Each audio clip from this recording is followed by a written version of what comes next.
आपका बहुत बहुत स्वागत करता हूं।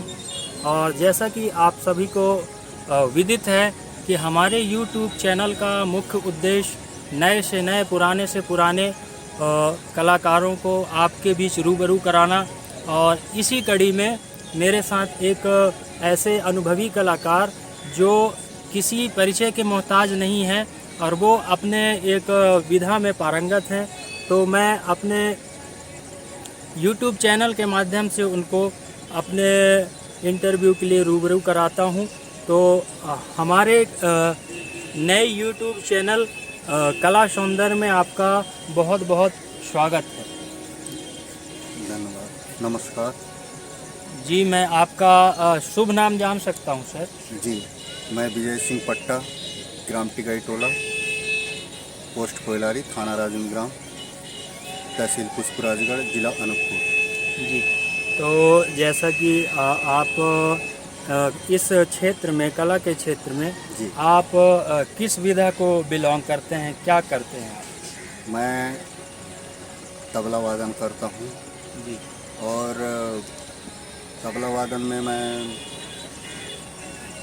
शास्त्रीय संगीत और छत्तीसगढ़ी जी और भागवत में भी मैं जाता हूँ। और यहाँ तक मैं जो है बक्सर में भी मेरा रिकॉर्डिंग हुआ है। जी और हमारे क्षेत्र में जो कलाकार हैं, जी जैसे प्रेमलाल सारीवान हुआ, जी हमने दमेहड़ी बाजार जो कैसेट निकला था, जी जी जी जिसमें हमने वादक के रूप में हमने वादन किया है। जी जी और जैसे हमारे क्षेत्र में जी जी कई ऐसे हमारे गायक लोग हैं, उनके साथ मैं खुद मैं नहीं जानता हूं कि मेरा जो है कितने रिकॉर्डिंग हो चुका है, मेरे खुद जानकारी नहीं है। इतना वादन किया हूं। जी जी और मैं अभी फ़िलहाल जो है कभी छत्तीसगढ़ी में भी अब जाता हूं, और फिर भागवत में तो हर समय मैं छत्तीसगढ़ में और हमारे MP में, जी और जैसे उत्तर प्रदेश के जो हमारे पंडित जी हैं जी जी और कंवरधर से जी हमारे शास्त्री जी हैं, महाराज जी, जी जी गुरु जी, जी जी उनके साथ भी मैं भागवत में जो है वादन करता हूँ। जी जी और कई हमारे शास्त्रीय पंडित जी हैं, उनके साथ मैं भागवत में हमेशा जाया करता हूँ छत्तीसगढ़ में। जी। तो जैसा कि आप सभी को मालूम है कि हर विधा में इन्होंने अपने रिदम के माध्यम से पब्लिक तक अपने कला को पहुंचाने का प्रयास किया है। चूँकि इस विधा में क्या होता है कि ज़्यादातर संगीतकार का नाम ना होकर लोग बाग एक कलाकार यानी गायक को ही आदमी जानता है। जो संगीत देने वाला होता है या फिर रिदम देने वाला होता है, उसको आदमी ज़्यादातर रूप से नहीं जान पाता। तो इसी कड़ी में मैं उनसे रूबरू करा रहा हूं। और ये पूछ रहा था सर कि आप जो है इस विधा को कब से मतलब प्रारंभ किए हैं, कब से तबल बजाना आप सीखे हैं? जी, मेरा जो दादाजी थे, जी जी उन्होंने वाद्य यंत्र में तबला वादन किया है। इसके पहचान जो है मेरे पिताजी खुद वो तबला वादन किए हैं। जी और इसके बाद जो है मेरे जो बड़े पिताजी के लड़के हैं, वो भी तबला वादन किए हैं। उन्हीं को मैं देख करके सीखा था। फिर इसके बाद सीखने के बाद जो है मैं फिर संगीत महाविद्यालय भोपाल में मैं कोर्स किया था शास्त्रीय संगीत में। इसके बाद वहाँ से आने के बाद फिर मैं भागवत में हमेशा गया हूँ। और छत्तीसगढ़ी में तो अब जाते हैं। और छत्तीसगढ़ी जो नाइट शो कार्यक्रम है, उसमें मैं हमेशा जाता हूँ। नवरात्रि के समय हो गया, हर समय। और रिकॉर्डिंग में तो हमारे क्षेत्र के जो जितने कलाकार हैं, उनके साथ मैंने वाद्य यंत्र किया है। और ऐसे हमारे क्षेत्र में जितने जो गायक कलाकार हैं, उनके साथ मैंने हमेशा वादन किया है। और रिकॉर्डिंग में भी मैं यहाँ तक कि नहीं, बिहार तक के मैं तबला वादन करने गया हूँ रिकॉर्डिंग। तो मैं ये पूछ रहा था कि जो आपका ये जो तबल वादन का जो सिलसिला है, ये कहना चाहिए तो ये किसी परिचय से मोहताज नहीं है, ये वंशानुगत है। ये इनके 3 पीढ़ियों से चली आ रही है और ये शास्त्रीय संगीत भी अपने कोर्स किए हैं।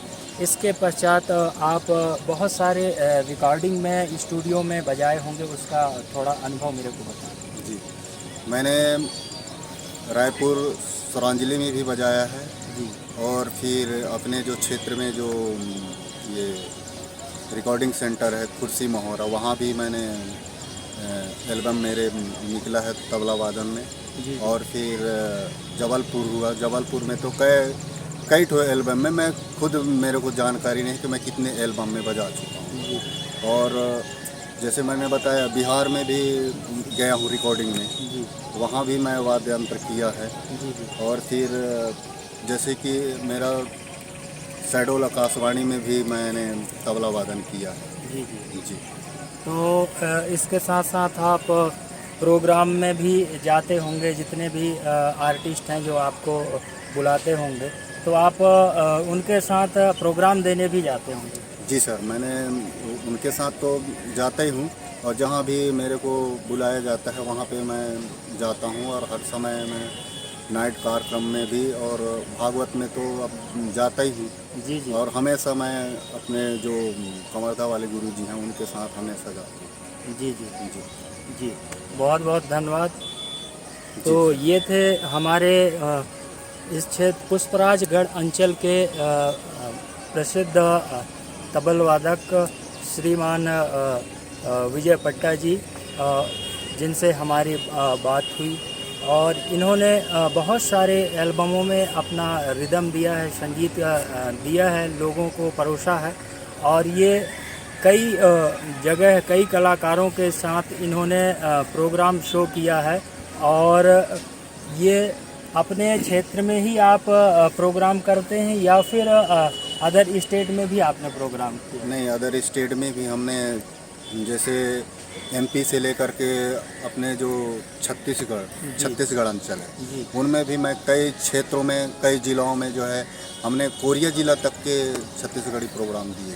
जी और इधर कंवरधा क्षेत्र में भी दिए हैं और ये बिलासपुर लोरमी क्षेत्र में भी हमने कार्यक्रम दिए हैं अपने जो क्षेत्र के कलाकार हैं उनके साथ। जी और आप उसके बारे में भी आप जानते होंगे, जो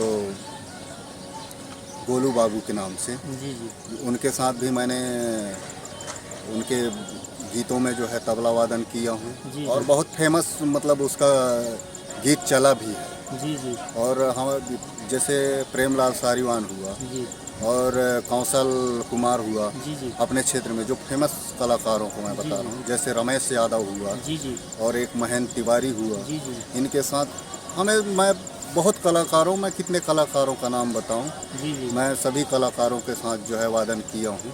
जी जी। जी लेकिन एक चीज़ ये होता है सर कि रिदम या फिर संगीत देने वाले को इंसान उतना खास जान नहीं पाता। इसका कुछ रीजन बताएंगे आप? जी, इसलिए कि जैसे कि जो संगीत है वह वाद्य कलाकार हैं, जी जी उनको इसलिए नहीं जानते हैं और जानते भी हैं क्योंकि वादन किसी ने किया है। और पहले जैसे कैसेट के माध्यम से जो चलता था, उनमें जो है सभी लोगों का, कलाकारों का नाम जो है लिखा जाता था बाकायदा। जी अभी भी है वो जी चीज़, जैसे परिचय, मतलब संगीत के आधार पर परिचय देते हैं, जी जी उसमें भी। जी और फिर जैसे गायक भी, कोई भी गायक को पूछे कि कौन कौन वादन किया है, जी जी उसमें भी बताया जाता है, जी जी है ना। और सबसे मुख्य जो है जी गायक को माना जाता है, क्योंकि उन्होंने जो है अपना रचना करके और रचना करके जो है हमको बताया जाता है, तो उस हिसाब से हमने संगीत तैयार किया जाता है। जी जी तो मुख्य जो है गायक को माना जाता है। फिर इसके बाद जो है उनके आधार पर जो है जी जो कलाकार हैं, जैसे संगीत वाला हो गया, वाद्य यंत्र हो गया, जी। उनको उनके जब उस कलाकार का जब जैसे अपने क्षेत्र में हो या कोई भी क्षेत्र में जब उनका कैसेट जब चलने लगता है, तब कहते हैं कि नहीं यार, कौन कौन संगीत किया है और कौन वादन किया है, तब उनका परिचय जो है ऊपर जाता है। जी। और आपका शिक्षा दीक्षा मतलब शिक्षा आपने कहाँ तक हासिल की?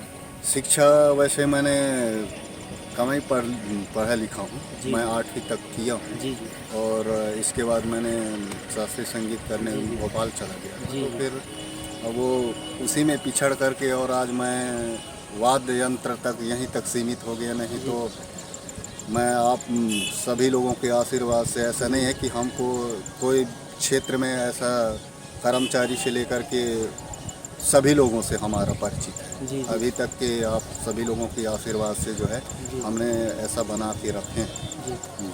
तो पढ़ाई क्या है, कला के क्षेत्र में मायने नहीं रखता ना। कम पढ़े लिखे होने के बावजूद भी ये अपने इस पुष्पराजगढ़ अंचल में एक ऐसा छाप छोड़ा है जो किसी परिचय के मोहताज नहीं है। और इनसे बात करके हमें बहुत अच्छा लगा। और हमारे YouTube चैनल परिवार के तरफ से पट्टा जी आपको बहुत बहुत धन्यवाद। जी धन्यवाद सर। आपको भी हमको भी अच्छा लगा। आपने हमारा कम से कम YouTube चैनल में आप हमको हमारी कला के बारे में आपने बहुत सोच किए और फिर हमसे परिचय लिए। इसके लिए मैं आपको बहुत बहुत धन्यवाद देता हूँ। नमस्कार। Thank you.